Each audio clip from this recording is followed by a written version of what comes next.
Hi sir, ఎలా ఉన్నారు? Very good అండి. సో, మొత్తానికి సంక్రాంతిలోకి వచ్చేసారు. కాపీ అయిపోయిందా? రెడీ అయిపోయిందా? రెడీ అండి. చూసుకున్నారా? సో, వెరీ కంఫర్టబుల్‌గా వెరీ ఉన్నారా? Very happy and comfort. Okay. Okay. So, ఏంటి సార్ అసలా 'నారీ నారీ నడుమ మురారి' ఒక ఐకానిక్ టైటిల్ ఒక రకంగా. ఏంటి అసలు ప్రాజెక్ట్ ఎలా మెటీరియలైజ్ చేశారు? ప్రాజెక్ట్ అంటే సామజవరం ఉన్న టైంలోనే దే హ్యాడ్ అ లైన్ అన్నమాట భాను అండ్ భాను నందు అండ్ మా డైరెక్టర్ సాయి టీమ్ అండ్ చెప్పారు లైన్ బాగుంది, వాళ్ళు డెవలప్ చేసుకున్నారు. సామజవరం గావుగానే మేము స్టార్ట్ ఆఫ్. సో, రైటర్స్‌కి అన్‌ఎక్స్‌పెక్టెడ్ ఫెయిల్యూర్స్ వచ్చినాయి తర్వాత? అది మా దాంట్లో ఫెయిల్ అవ్వలేదుగా. తర్వాత అంటే వాళ్ళు ఒక సినిమా అండి, మళ్ళీ దే విల్ కమ్ బ్యాక్. అవును. బేసికలీ తర్వాత భైరవకోన వాళ్ళే చేస్తారు. అవును. మొన్న ఫెయిల్యూర్ అంటే వన్స్ ఒక టైంలో they are everywhere. Everywhere and even now it will be next కూడా వాళ్ళ తెలుసు కదా నాకు, బయట వాళ్ళు చేసేవి కూడా ఉన్నాయి కొన్ని, వాళ్ళు స్క్రిప్ట్ అందిస్తున్నాయి. They will be very good. Sharwanand గారు లైనప్ ఏంటి సార్ కన్ఫ్యూజన్? అంటే ఫస్ట్ స్టార్ట్ చేసిన సినిమా ఇది, Yeah. తర్వాత బైకర్ ముందు రిలీజ్ అని చెప్పి డేట్ అనౌన్స్ చేశారు, ఆగింది. బైకర్ ముందు స్టార్ట్ చేశారు. ఓకే, బైకర్ ముందు స్టార్ట్ చేశారు, ముందు బైకర్ రిలీజ్ అనుకున్నారు, డేట్ వేశారు. డేట్ వేశారు, అది సీజీ వర్క్ అవ్వలేదని చెప్పేసి మనం యాక్చువల్లీ వాళ్ళు December 5th వేశారని మనం January 14th పెట్టుకున్నాం. ఓకే. ఓకే. సో మనం స్టిక్ అయిపోయాం అనమాట. They wanted to come for 23rd again. నేను మార్చడం ఇది అవుతుంది. ఒక రకంగా మీకు కొంచెం బెటర్ ఏమో, అంటే ఒక హీరోది మరీ నెల రోజుల గ్యాప్లో 2 సినిమాలు వచ్చేయడం అంటే కొంచెం ఇబ్బంది. అలా సినిమా కంటెంట్ రెండు బాగుంటే రెండు చూస్తారండి. అది ఒకే రోజు వచ్చినవి కూడా ఉన్నాయి కదా. బట్ ఒకవేళ ఏదన్నా తేడా జరిగితే అన్ఎక్స్పెక్టెడ్లీ అది దాని ఇంపాక్ట్ వేరే ప్రాజెక్ట్ ఇంపాక్ట్ ఈ ప్రాజెక్ట్ మీద పడ్డం అలా కూడా జరుగుతుంది కదా. But both are safe projects. Okay. ఏంటి సార్ శర్వానంద్ గారు చాలా లీన్ అయిపోయారు అసలు, is like lot of weight అసలు. కావాలని he transform himself. Okay. But అంటే కొన్ని ఈ మధ్యనే కూడా కొంచెం షూట్ చేశారు, మరి కంటిన్యూటీ అనే ఇబ్బంది రాలేదా? మాకు యాక్చువల్లీ రెండు దీంట్లో ఉంటుంది, ఫ్లాష్ బ్యాక్ అండ్ ఇది ఉంటుంది. ఓకే. ఓకే. మాకు పర్ఫెక్ట్ సెట్ అనే మీకు అన్ఎక్స్పెక్టెడ్గా అది అలా కుదిరిందా? ఎందుకు సార్ చాలా లేట్ అవుతూ వచ్చిన సినిమా నారీ నారీ ఇంత నడుమ? లేట్ ఏం కాదండి. బేసికలీ అంటే డేట్స్ వైజ్ కూడా మేము అక్టోబర్ అనుకున్నాం రిలీజ్, అది డిసెంబర్కి పుష్ చేద్దాం అనుకున్నాం. డిసెంబర్లో వీళ్ళు వస్తున్నారని చెప్పి జనవరి పెట్టుకున్నాం. ఓకే సార్, సంక్రాంతి 5 సినిమాలు వస్తున్నాయి ఈసారి. మన సినిమా కాకుండా 4 సినిమాలు కామెడీ జోనర్. అవును. అంటే ప్రీవియస్ సంక్రాంతిలో మిక్స్డ్ జోనర్స్ ఉండేవి, Yeah. ఎవరికి ఉండే స్పేస్ వాళ్ళకు ఉండేది. బట్ ఈసారి ఒకే జోనర్ లో మల్టిపుల్ సినిమాలు, మల్టిపుల్ ఆప్షన్స్ జనాలకి. సో ఆబ్వియస్లీ జనాల చాయిస్ కూడా ఉంటుంది కదా, ఈ సినిమా అది ఆ సినిమా అని చెప్పి. సో వై నారీ నారీ నడుమురారి అంటే ఏం చెప్తారు? అంటే అలా కాదు, వై నారీ నర్మర్ అంటే it's one kind of comedy between an ex girl friend in office. అదొక పార్ట్ అనమాట. నారీ నారీ ఎందుకు చూడాలంటే కనుక we have full fun. Okay. మా సినిమా వరకు అన్ని సినిమాలు ఫన్ ఉంటే అన్నీ చూస్తారు. అంటే ఇప్పుడు advantage of entertainment movies is morning ఒకటి చూసి మధ్యాహ్నం ఒకటి చూసినా నాకేం ప్రాబ్లం లేదు. అది బర్డెన్ బర్డెన్ ఉండదండి, నవ్వుతూ ఉంటాం కాబట్టి ఆ ప్రాబ్లం రాదు అనే ఫీల్. అంటే ఇప్పుడు అన్ని సినిమాలు ఫ్లేవర్ ఏంటో మనకి తెలిసిపోయినాయి కదా. ఇప్పుడు మీ సినిమా మీరు చూసుకునే ఉంటారు, ఇది ఇంకొంచెం బెటర్గా వర్క్ అవుతుంది అని అనిపించేది ఏదో ఉంటుంది కదా మీకు ఒక థాట్? కాంపిటీషన్లో నేను కాంపిటీషన్గా చూడలేదండి, నేననే కదా ఇస్తున్నాను, ఎవరు చూడకూడదు అది. ఎందుకంటే మనకి సంక్రాంతి అనేది ఒక ఫిల్మ్ ఫెస్టివల్ అనుకోవాలి. ఎవ్రీ ఇయర్ 4 అయితే గ్యారంటీడ్ కదా. ఎప్పుడు అవునవును 4 వచ్చి 4 సక్సెస్ అయిన ఇప్పుడు కూడా చూసాం కదా. ఉన్నాయి. సో సినిమా బాగున్నప్పుడు ఆల్ మూవీస్ ఆర్ సక్సెస్ఫుల్, అదే రేషియోలో ఉంది. ప్లస్ ఇంకో అడ్వాంటేజ్ అండి, వాట్ వీఆర్ సీయింగ్ ఇస్ ఇప్పుడు 23rd నుంచి 30th వరకు సినిమాలు ఏం లేవు మళ్ళీ. అవును. సో మనది 2 week కదా. అంతకుముందు 1 week 4 సినిమాలు ఉండేవి, 2 వారాలకు మన 5 సినిమాలు పర్లేదు కదా. అవునవును. Almost first cinema 9th release అయిపోతుంది, ఇప్పుడు almost 14th release. And 30th next February 1st week వరకు సినిమాలు ఏమి ఉండవు. ఓకే. ఓకే. సో ఏంటి సార్ ఇంకా కంప్లీట్ ఫ్యామిలీ సినిమా అనుకోవచ్చా? కంప్లీట్ యూత్ఫుల్ ఫ్యామిలీ అండి. Okay. Okay. So full entertainment అండి టోటల్, బిగినింగ్ ఫస్ట్ ఫ్రేమ్ కాడి నుంచి మీకు ఎండింగ్ వరకు ఎంటర్టైన్మెంట్ మాత్రం ఎక్కడ వదలలేదు. ఓకే. ఓకే. సో, సార్ ఈవేళ రేపు ప్రొడక్షన్ చాలా కష్టం అయిపోతుంది అంటున్నారు. నాన్ థియేట్రికల్ బిజినెస్ మొత్తం అంతా క్రాష్ అయిపోయింది. అసల ఓటీటీ అయితే బాగా బిగ్ కరెక్షన్ వచ్చేసింది. Satellite almost zero. ఆడియో కూడా అంతంత లేదంటున్నారు. So how difficult it is for a producer now? అంటే we have to correct our self. అంటే ఎక్కడైతే మనకు డబ్బులు వస్తాయో అక్కడే చేసుకోవాలి. And that's one good organic thing is we have to concentrate more on the theatrical. So మనకి మిగతాన్ని బోనస్ థియేట్రికల్ వస్తేనే సినిమా డబ్బులు వస్తాయంటే అది వేరుగా ఉంటుంది కదా.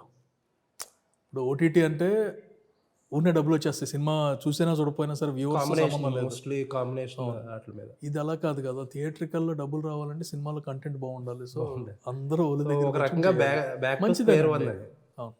సార్ అంటే బాగా పెద్ద స్టార్ హీరో ఫిలిమ్స్కి ఆల్రెడీ ఒక ఎక్స్పెక్టేషన్ ఉంది. అవును, సరే కొంచెం తగ్గినా పెరిగినా నాన్ థియేట్రికల్ మార్కెట్ ఒకటి ఉంటుంది, వాళ్ళకి థియేట్రికల్ మార్కెట్ ఒకటి ఉంటుంది. సరే ఈ రెమ్యూనరేషన్స్ ఇవన్నీ ఎక్కువ తక్కువ అయినా సరే అక్కడ ఆ కేటగిరీ ఒక డిఫరెంట్. బట్ చాలామంది ప్రొడ్యూసర్స్ ఈ మీడియం బడ్జెట్ సినిమాలకి చాలా ప్రాబ్లం అవుతుంది. వాట్ హీరోస్ కానీ యాక్టర్స్ కానీ ఎక్స్పెక్ట్ చేసేదానికి మార్కెట్కి మిస్ మ్యాచ్ లేదు. It is more difficult to make a medium range film than a big film అంటున్నారు. దేని ఛాలెంజెస్ దానికే ఉంటాయండి. ఇప్పుడు పెద్ద ఫిల్మ్ అన్నా సరే ఆ బజ్ రాకపోతే ఎండ్కి వచ్చేసరికి it becomes very very difficult. Okay. So చిన్న ఫిల్మ్ అయినా సరే బజ్ వచ్చిందంటే కనుక ఇట్స్ ఈజీ టు మార్కెట్. అంతే. అంటే అట్లీస్ట్ పెద్ద సినిమాలు కొంచెం కాంబినేషన్ల మీదే నడుస్తున్నారు కాబట్టి నడిచేయండి. నా కాంబినేషన్లో దెబ్బ కొట్టింది. సో నాకు ఆ ప్రాబ్లం లేదు, ఎందుకంటే కాంబినేషన్ని నమ్మితే రెండు విధాలు ఉంటుందండి. అయితే ఒక పెద్ద రేంజే వెళ్ళిపోతుంది, లేకపోతే కనుక దెబ్బ కూడా అక్కడే తగ్గుతుంది. ఓకే. సో మీడియం అంటే కనుక మన చేతిలో అట్లీస్ట్ కొంత ఉంటుంది కదా. ఇప్పుడు కాంబినేషన్ నమ్ముకుంటే ఓటీటీ క్రాష్ అయింది. సరే 400 వస్తుంది అనుకున్న దానికి వాళ్ళు 200 వచ్చిన స్టేజెస్ ఉన్నాయి. ఓకే. ఆ విధంగా సీ ఫ్రమ్ బోత్ యాంగిల్స్. కానీ ఆ మాట నిజమా? మీడియం రేంజ్ సినిమాలు ఆ హీరోస్ కొంచెం ఇంకా అన్రియలిస్టిక్గా ఉన్నారు ఈ విషయంలో. అందరూ రియలిస్టిక్, ఎవ్రీవన్ అసలు అంటే మనకి వినిపించేదానికి జరిగేదానికి చాలా everyone knows about them selves కదా. ఎవరి నోస్ ద మార్కెట్. అందరు హీరోలకి మార్కెట్ తెలుసు, మార్కెట్ ప్రకారం ఉంటారు. ఓకే సార్, కాంబినేషన్స్ మీరు ఇప్పుడే అంటున్నారు కాంబినేషన్స్ సెట్ చేసి దెబ్బతిన్నారని చెప్పి. Do you regret that face? 100%. Okay. కానీ మీరు కూడా అన్రియలిస్టిక్ కాంబినేషన్స్ ఏమీ డిపెండ్ అవ్వాలా? But you or maybe over ambitious. అదే ఇప్పుడు అన్రియలిస్టిక్ కాంబినేషన్ కంటే కూడా ఓన్లీ కాంబినేషన్ నమ్ముకొని ముందు స్క్రిప్ట్ చూసుకోకుండా వెళ్ళామండి. ఓకే. సో అలాంటప్పుడు ఏంటంటే అలా చేయకుండా ఉండాల్సిందని ఎప్పుడు ఉంటుంది.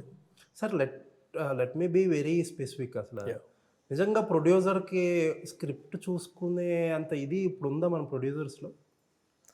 ఉండాలండి. ఒక కాంబినేషన్ మెటీరియలైజ్ చేశాక ఎంతమంది డైరెక్టర్లో ప్రొడ్యూసర్కి ఒక స్క్రిప్ట్ చెప్పి లేకపోతే బౌండ్ స్క్రిప్ట్ చెప్పి ఆన్ స్పాట్ ఇంప్రూవైజ్ చేయకుండా ఎంతమంది డైరెక్టర్లు ఉన్నారు? ఆన్ స్పాట్ ఇంప్రూవైజేషన్ అనేది ఆల్వేస్ జరుగుతాయండి, ఆల్వేస్. అది మెయిన్లీ చాలా వరకు ఎంటర్టైన్మెంట్ మూవీస్లో చాలా వరకు బెటర్మెంట్స్ కూడా అక్కడ వస్తాయి. ఓకే. అది పెద్ద నథింగ్ అండి. అంటే ఇంకోటి కూడా ఉందండి, once we depending on your patience also. అంటే కొంతమంది డైరెక్టర్లు వచ్చి ఆన్ సెట్ ఆ రోజు ఏం చేయాలని ఆలోచించుకునే డైరెక్టర్లు కూడా ఉన్నారు కానీ ఇంకా ఆ రోజులు చెలవండి, అయిపోయినట్టే ఆ రోజులు. ఇంకా కాన్సెప్ట్ మీద కంటే అప్పుడు మనకి ఇన్ని ఫ్యాక్టర్స్ లేవు. షూటింగ్ కాస్ట్ ఎంత బడ్జెట్ లేదు. ఓకే. ఇప్పుడు ఎవ్రీడే కాస్టే బాగా పెరిగిపోయింది కదా. పెరిగిపోయినప్పుడు ఏంటంటే ఆన్ సెట్ ఒకప్పుడు వర్కౌట్ అయిపోయేదాం కానీ ఇప్పుడు ఇంకా అసలు ఆ ఛాన్స్ లేదు. ఓకే. చాలా అంటే మేబీ వన్ టైంకి ఇప్పటికి ఇండస్ట్రీ చాలా మారిపోయిందని అనుకోలే. మారిపోయింది. ఓకే. సార్, అనిల్ గారు ఇండస్ట్రీకి వచ్చాక ఎంత సంపాదించారు, ఎంత పోగొట్టుకున్నారు? లెక్కలు ఎందుకండి, ఐటీ వాళ్ళకి తెలుస్తుంది. అంటే ఒక 200 CR 300 CR పోయినాయి అని చెప్పి బయట ఒక మాట మాట్లాడుకుంటారు. నా పోయిన 2 సినిమాలు అందరికీ తెలుసండి. సార్, ఆ 2 సినిమాలు బోలాశంకర్ కానీ లేకపోతే ఏజెంట్ కానీ అట్ వాట్ స్టేజ్ మీకు తప్పు జరుగుతుందిరా అని ఏ స్టేజ్లో అనిపించింది మీకు? బోలా శంకర్ అనేది తప్పు ఉప్పు కాదండి సార్, రీమేక్ మూవీ అండి, స్ట్రైట్గా రీమేక్. సో అదేంటంటే 3-4 ఇప్పుడు స్టార్ట్ చేసినప్పుడు కోవిడ్ అనమాట. సో కొంచెం డిలేడ్ దీంట్లో వెళ్ళింది. డిలే కనిపించదు కానీ మనకు ఆల్మోస్ట్ 2.5 years 3 years ఫేజ్లో వెళ్ళింది అనమాట. By the time everyone so movies నెట్లో వచ్చేసాయి మొత్తం. అక్కడ ఇంపాక్ట్ వచ్చింది. రీమేక్ మూవీస్ చూడటం మానేశారు కదా మన. అవునవును. సో మన ఫస్ట్ ఎక్స్పీరియన్స్ అనమాట అది. Agent is different. సార్ మీరు ఎంత పెట్టుకొని ఉంటారు సార్ బోలా రీమేక్ రైట్స్? ఒక 5 crores లోపే కొని ఉంటారు కదా. 5 crores లో అంటే బట్ అట్ ఎనీ స్టేజ్ మీకు ఏం అనిపించలేదా, లెట్స్ డ్రాప్ ఇట్, పోయింది ఏదో పోయింది, అసలు లేదండి, అసలు డౌటే రాలేదా? అసలు బోలా శంకర్కి నాకు డౌట్ లేదు. డౌట్ అంటే ఓకే మనం పెద్ద హిట్ సినిమా తీసుకున్నాం కదా, మినిమం ఉంటుందనేది ఓకే. ఎప్పుడు కాన్ఫిడెన్స్ ఉండేది. అండ్ రీమేక్ ఆల్రెడీ రీమేక్ చేస్తున్నా, అప్పుడప్పుడే జనాలు మాట్లాడుకుంటున్నారు రీమేక్లు చూడరేమో అన్నట్టు మాట్లాడుకుంటున్నారు. భయపడలేదు, మనకు ఫస్ట్ దెబ్బ పడే వరకు భయం ఉండదు కదా. అవును, మీకే ఫస్ట్ అది.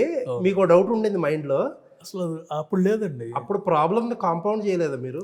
మన మెహర్ రమేష్ గారిని డైరెక్టర్గా తీసుకుని, ఎందుకంటే హీఈస్ స్ట్రగ్లింగ్ డైరెక్టర్ అప్పుడు మీ ప్రాబ్లమ్ని కాంపౌండ్ అయిందేమో. అది కాంపౌండ్ అయింది అనుకోనండి. ఇట్స్ ఇప్పుడు తనకి ప్రాబ్లమే కదండి, అందరికీ ప్రాబ్లమే. బేసికలీ ఒక రీమేక్ తీసుకున్నాము, అది డెఫినెట్గా వర్కౌట్ అవుతుంది అనుకున్నాం. యాజ్ ఇట్ ఈస్ సబ్జెక్టే వర్కౌట్ అవ్వలేదు కదా. సబ్జెక్ట్ వర్కౌట్ అయినప్పుడు ఎవరు డైరెక్టర్ అయితే ఉంది. ఇప్పుడు ఆయన బ్యాడ్ ఫేజ్లో ఉన్నారు కాబట్టి ఆయన అంటున్నాం కానీ, అంటే మేబీ ఎవ్రీథింగ్ కాంపౌండెడ్ ఆ ఫిల్మ్ మీద. ఒక రకమైన రిలీజ్ టైంకి అంటే మా కేసు పడింది. అండ్ అన్నిటికంటే పెద్ద ప్రాబ్లం ఇంకోటండి, ఇది కార్నర్ చేయాలి చిరంజీవి గారిని అని ట్రై చేసిన వాళ్ళు ఉన్నారు. పొలిటికల్ ఇది ఎవ్రీథింగ్. ఇప్పుడు మా టికెట్ రేట్ల గురించి ఇంత జరుగుతుంది, మాకు టికెట్ రేట్లు రాలేదు ఆ రోజు కూడా. అవునవునవును. When politics are mixed with movies things will go bad అండి. అండ్ ఏజెంట్ విషయంలో చాలామంది ఇప్పుడు కూడా కొంచెం డిసిప్లైన్డ్గా చేసి ఉండాల్సిన ప్రాజెక్ట్ అది. ఆల్మోస్ట్ ఒక 80 crore ఇన్వెస్ట్ చేసేసారు, చాలా ఎక్కువ టైం తీసేసుకున్నారు. ఇండిసిప్లైన్ వాళ్ళు కూడా లాస్ అయ్యారు ఆ ప్రాజెక్ట్ మీద అంటారు. డిసిప్లిన్ కాదండి, అంటే I don't know how to put it. అది స్టార్ట్ అయింది ఫస్ట్ స్కెడ్యూల్ బయట పెట్టుకున్నప్పుడు వెళ్ళేసరికి కోవిడ్ మొత్తం పీక్లో ఉందన్నమాట. సెకండ్ ఫేజ్ టైంలో వచ్చింది. సో ఆటోమేటిక్గా కాస్ట్ అంతా వేస్ట్ అయ్యేది, మళ్ళీ చాలా రీషూట్ చేయాల్సి వచ్చి అలా జరిగింది. And one thing as I told, over అంబిషియస్గా చేసిన ప్రాజెక్ట్ అది. ఆ కాంబినేషన్ మీద ఏజెంట్ అనే టైటిల్ ముందు ఇలాంటివన్నీ పెట్టుకున్నాం అనమాట. సో ఇంత ప్యాడింగ్ ఉంటుంది, Mammootty, so every one is there, work out అయిపోతుందనే దీని మీద. అదే టైం మా జవాన్ లాంటి సినిమాల్లో అదే అలాగే ఉండి ఆడేస్తున్నాయి కదా అనుకున్నాం అంతే. సార్ అంటే అఖిల్ కెరియర్ తీసుకుంటే ఈ ట్రైయింగ్ టూ మచ్ ఏమో అనిపిస్తుంది ఒక్కొక్కసారి. మేబీ సినిమా దగ్గర నుంచి ఏజెంట్ వరకు మారిపోతుందండి. అది ఏజెంట్కి పాపం he did his 100%. And my only regret in the film field is not giving him a success.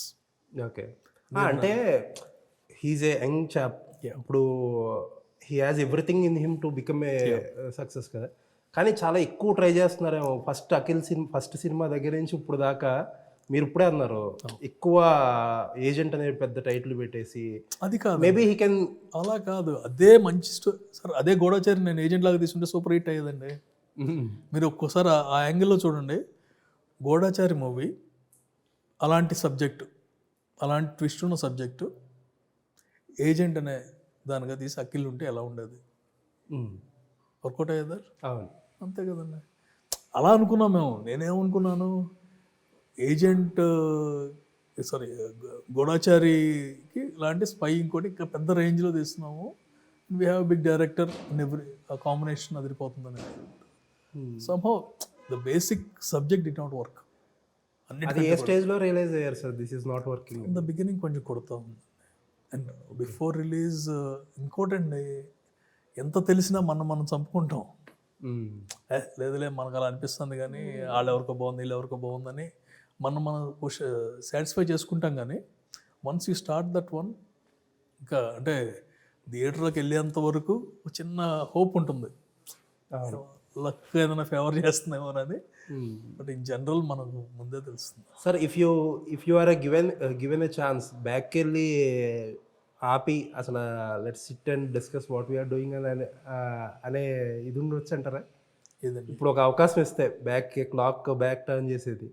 Same అండి, సేమ్ ఏజెంట్నే ముందే కష్టపడి బాబు ఇలాంటి రిజల్ట్ వస్తుంది ఇది చేస్తే అని కొనుక్కుంటే కనుక గ్యారెంటీగా మార్చుకుంటాం కదా.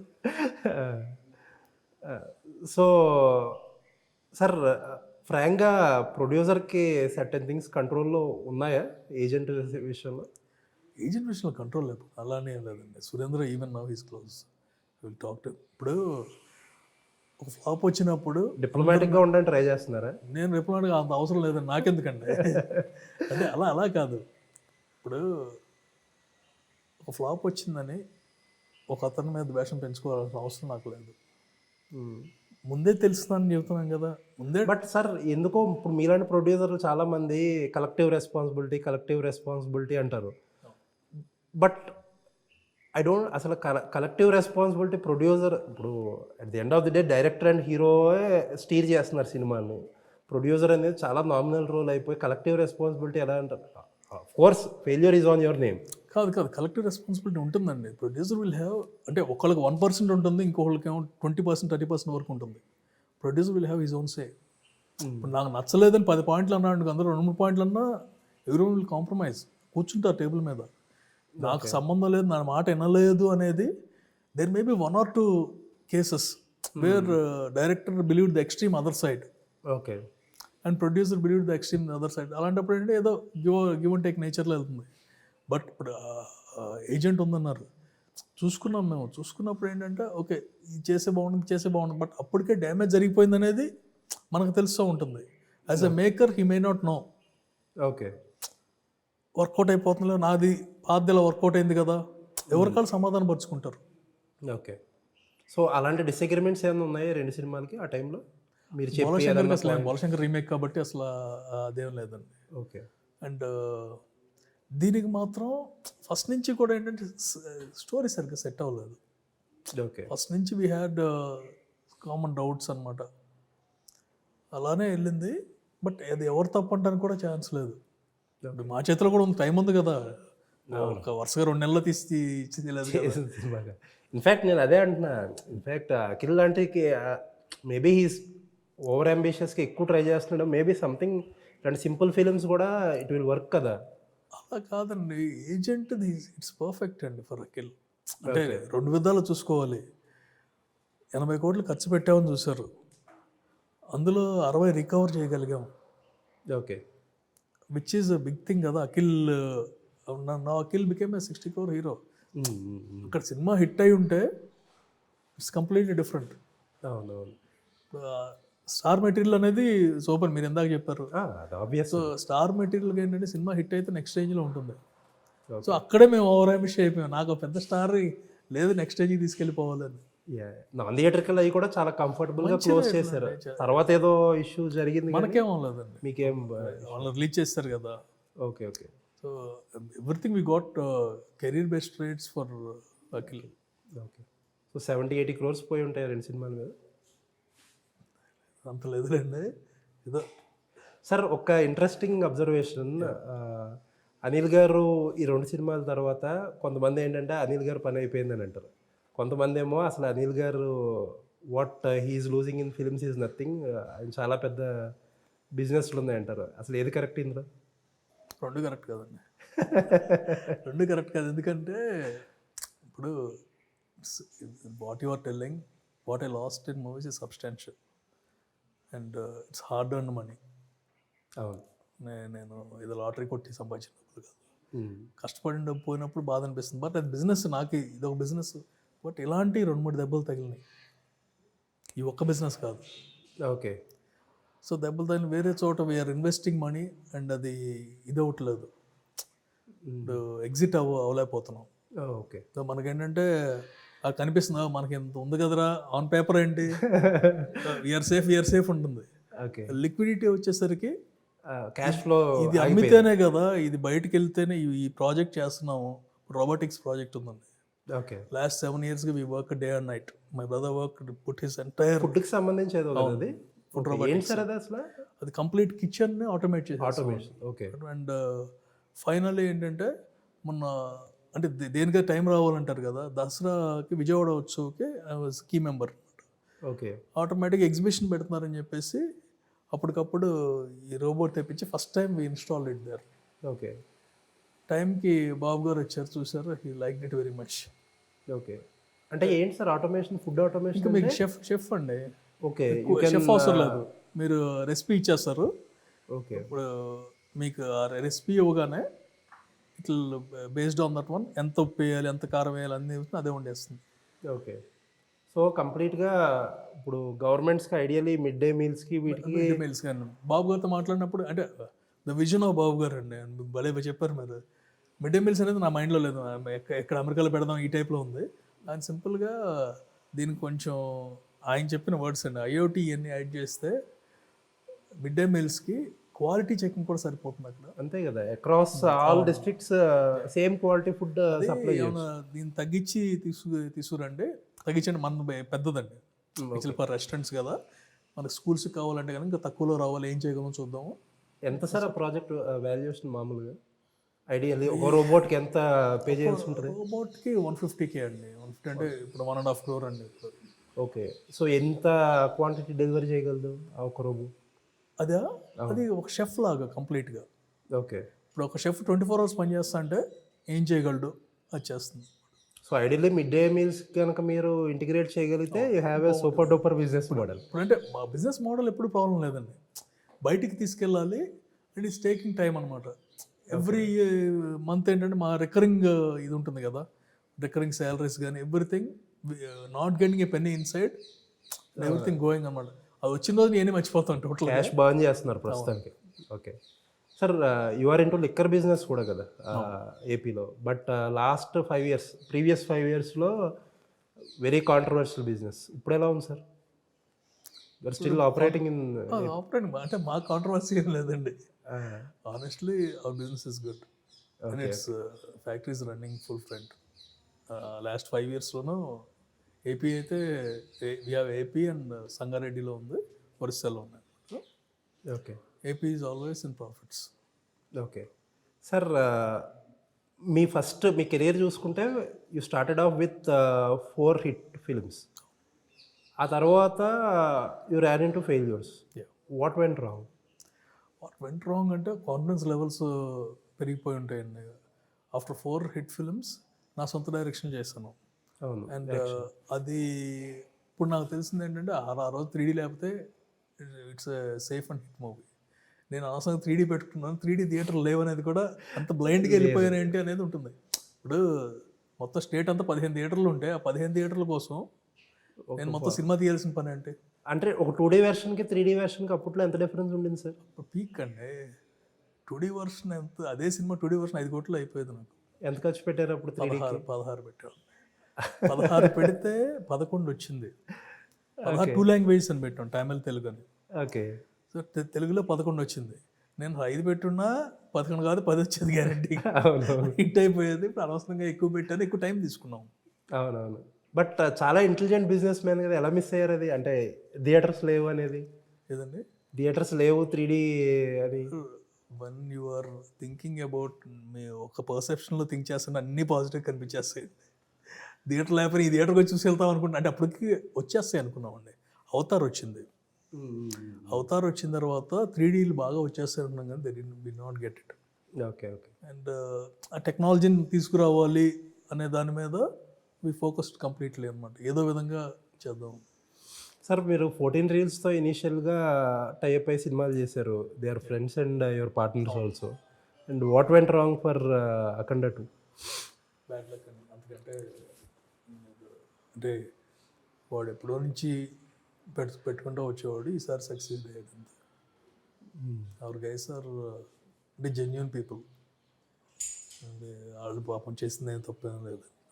అంటే ఏమో కొంచెం ముందు ఎర్లీగా ఎవాకైతే ఏమైనా ఉండేదేమో, బట్ లాస్ట్ వరకు ఏంది ఇండియన్ లీగల్ సిస్టమ్ అండి. Indian legal system, world legal system అలాగే ఉందండి. అంటే నిజమైన తప్పు చేసినాడు ఆడు ఈజీగా ఎస్కేప్ అయిపోతాడు. అవును. ఒక చిన్న ఫోర్జరీ కేసు ఉంది మా దాంట్లో, 2 సంవత్సరాలు అవుతుంది. తర్వాత మేమిద్దరం మళ్ళీ క్లోజ్ అయిపోయిన తర్వాత హియరింగ్ వచ్చి అది హీరింగ్ వస్తుంది. ఏం లాభం? ఫుల్ ఫ్లెడ్జ్డ్ అన్ని ప్రూఫ్లు ఉన్నా సరే మనం ఏం చేయలేము అనమాట. అది when you can buy some things. In fact 14 reels కానీ లేకపోతే మీరు కానీ ఇండస్ట్రీలో జనరల్గా ఒకరికొకరు అంటే పడదు.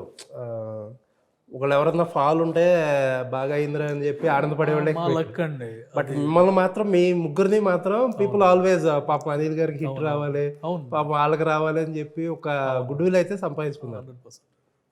సో ఏంటి సార్ అంటే సినిమాలు ఆల్మోస్ట్ అన్ని సినిమాలకి సంక్రాంతికి రేట్లు గీట్లు అన్నీ చాలా ఉన్నాయి కదా, ఏంటి మీ స్ట్రాటజీ ఏంటి? Pricing it be regular rates. Theatre pricing absolutely no hikes. So అది కొంచెం బెనిఫిట్ అవ్వచ్చు అనుకుంటున్నారా? అదేం లేదండి. అంటే ఇప్పుడు when you put more budget recover అవ్వాలంటే you have to increase the price.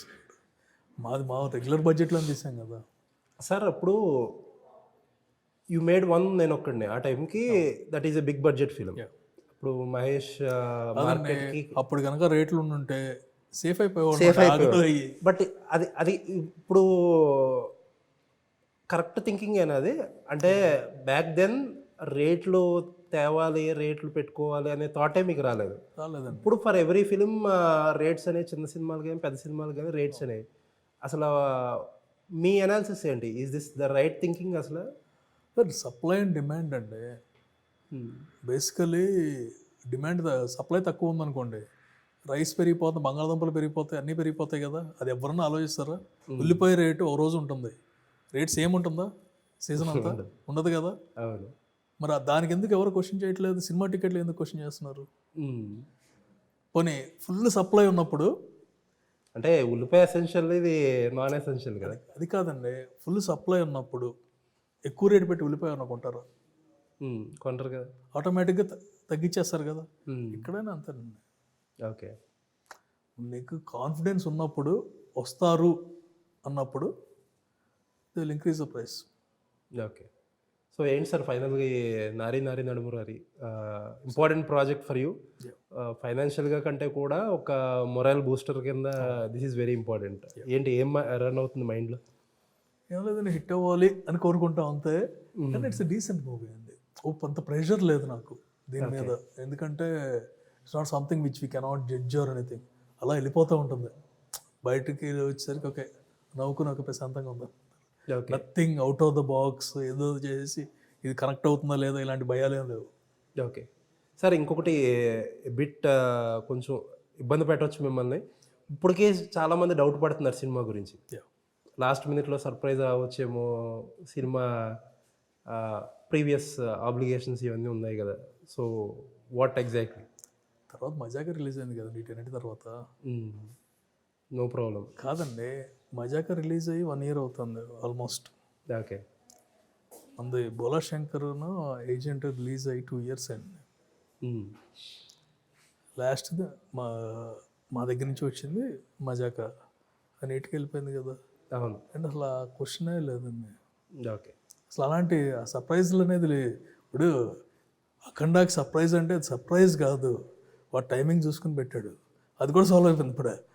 Plus it has different banner, అది అనుకున్నా సరే అది కూడా సాల్వ్ అయిపోయింది. అలాంటిది అసలు ఏం నాకు తెలిసి అలాంటి ఛాన్సే లేదండి. ఓకే. చాలా కాన్ఫిడెంట్గా ఉన్నట్టున్నారు. ముందు రోజు ఈవినింగ్ షోస్ నుంచే కూడా స్టార్ట్ చేసేస్తున్నట్టున్నారు. ముందు రోజు ఏమన్నా 14 అదే రోజు అనుకున్నాము. Okay. Confident. Cinema decent movie అండి. ఓకే. డీసెంట్ మూవీ అండ్ అందరు నవ్వుకొని ఎంజాయ్ చేస్తారు. పండగ సినిమా అండి, ప్యూర్ పండగ సినిమా. అండ్ వచ్చే సినిమాలను కూడా పండగ సినిమా అదే కలర్ ఉంది. మనకి ఏంటంటే ఎవ్రీథింగ్ ఈజ్ డీసెంట్. ఫ్యామిలీ అందరూ చూడొచ్చు, అందరూ ఎంజాయ్ చేస్తారు అండ్ రిలేట్ చేసుకుంటారు. Okay. It was very nice talking to you sir. అందరిలాగే ఇండస్ట్రీలో చాలామంది అంటూ ఉంటారు అనిల్ గారికి హిట్ పడాలి, మంచి అయిన పాపం హిట్ పడాలని చెప్పి. నేను కూడా I wish you get a big success. M9 న్యూస్కి టైం ఇస్తుంది.